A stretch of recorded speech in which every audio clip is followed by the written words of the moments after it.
Hey everybody, how's it going? Icy Cat here. Season 4 is almost here, but what new operators and map will we see? Let's break down everything there is to know so far next.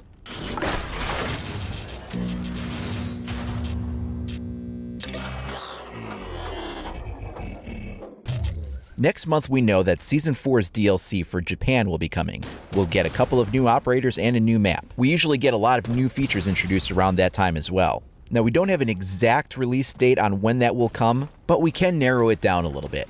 The Season 3 Esl Finals were announced to be taking place in Poland, November 12th to the 13th. We usually get a new season started the following week after the finals conclude, so it's a good bet we'll see it sometime in the week of November 14th. Could be the 15th or 16th, somewhere in there, but it would probably be that week. We also know that once again there will be a male and a female operator. So far the trend has been that all the males have been attackers and all the females have been defenders for DLC operators. We don't yet know if that will still be the same or if this time maybe the female will be the attacker and the male will be the defender. We do have some extracted audio files from the game of these two operators speaking. Here's the female operator. Hangar Bay! Hangar Bay! Hangar Bay! It's a little hard to make out what she's saying, but it comes out as Hangar Bay. Sounds like a possible map location.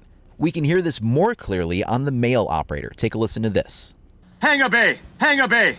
Hangar Bay! That's far clearer. So what is the Hangar Bay audio referencing? Well, if you go onto Google and you type in Hangar Bay, some of the first entries you get relate to capital ships like aircraft carriers that have lots of fighters lined up and ready to go up on deck for launch. The only problem with that is that Japan hasn't had any aircraft carriers since after World War II. However, in recent years they have commissioned a few helicopter carriers. Instead of having fighter jets, they instead deploy helicopters.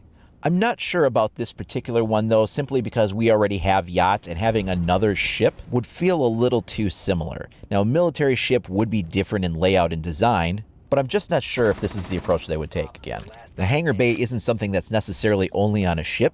You can also find it in other places. A hangar bay can be a reference to an actual hangar, but more specifically, a hangar bay can also be a place where you refit aircraft, whether that's for repairs or rearmaments, things like that. Now, this could open it up more to any kind of an airfield or a military installation, and that would be in fitting with what we know about the CTU so far. This image was leaked by Ubisoft Japan earlier in the year, around the time that Dustline was beginning to get ready to launch. Here we see some kind of a Japanese operator, and we have some key takeaways on this image. First of all, he's got what looks to be an M4 style weapon in his hands with some sort of an electronics package scope on it. This special optic could be either thermal vision or night vision, something like that, or it could have some kind of a spotting mechanism built into it where you tag enemies automatically. In addition to the operator himself, we also notice in the background that there's a lot of rain going on, so this may mean we have some weather environmental effects in this new map.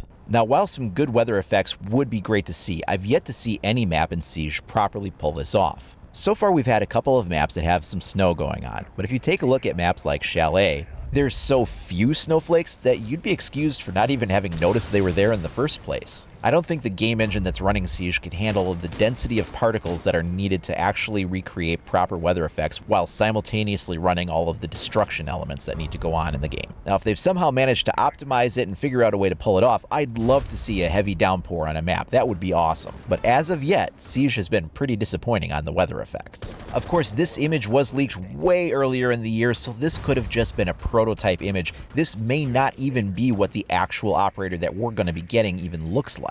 We won't know for sure for a few more weeks yet. What we do know, though, is that the CTU is the SAT, the Special Assault Team. This is a paramilitary CTU of the Japanese police force. Now, before we were talking about airfields and aircraft carriers or military bases, things like that. If you look up the SAT on Wikipedia, you'll note that they're assigned areas of responsibility at various airports and military bases. So this would be in keeping with their actual field assignments. Furthermore, according to Wikipedia, we get a bit of a breakdown on the common types of weapons that they're usually deployed with. For sidearms, the SAT has at its disposal Glocks, the H&K P9 or the USP, Sig Sauer variants, the Smith & Wesson 3913, and the Nambu Model 60.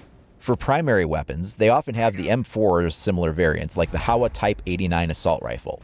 They also use a lot of MP5 variants and a variety of DMRs, including the PSG-1, Remington 700, and various Howa models, or the Seiko TRG-42. Various shotguns can be used as well, but nothing really stands out there. Now again, this is just a list of equipment that's broken down on Wikipedia that the actual real-life CT uses. That doesn't mean that any of these will necessarily be the final selections we wind up getting. I mean, after all, we got the Desert Eagle paired with the Navy SEALs CTU.